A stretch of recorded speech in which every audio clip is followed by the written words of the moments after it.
আমি মৃত্যুঞ্জয় আপনার প্রিয়। আজকে আমি চলে এসেছি হাওড়া, বালি, লিলুয়া এবং শালকিয়া এলাকার যে উন্নয়ন যে মেন যে কাণ্ডারি শ্রী কৈলাস মিশ্রজি, হাওড়া জেলা যুব সভাপতি, ওনার কাছে। তা আজকে আমি ওনার থেকে একটু কথা বলে নেবো। দাদা নমস্কার, আমার চ্যানেল থেকে। নমস্কার।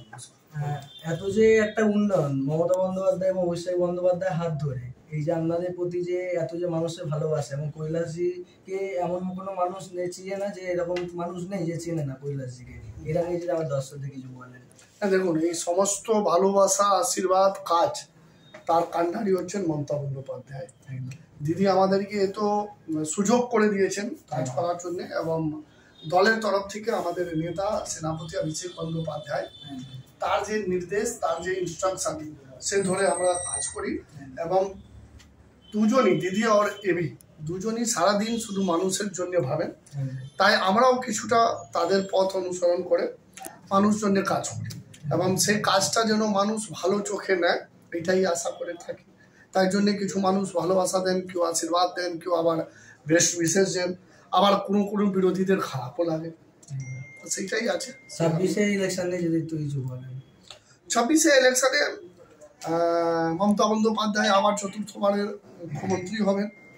তৃণমূল কংগ্রেস প্রায় 250 কাছাকাছি সিট আমরা জিতব, এবং বিজেপি আমার যে লাগছে এই যে বাংলার বিরোধী কাজগুলো করছে, তাতে বিরোধী দলের তাকমাও রাখতে পারবে কিনা জানি না।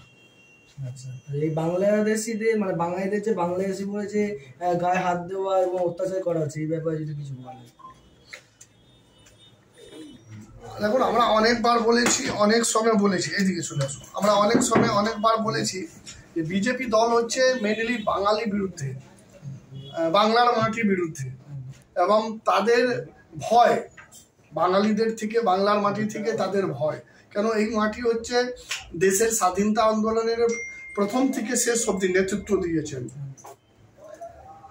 তাই এইখানে যারা থাকেন বা যারা রাজনীতি করেন বা সাধারণ মানুষ, তার থেকে বিজেপি বা বিজেপির নেতারা প্রচুর ভয় পান।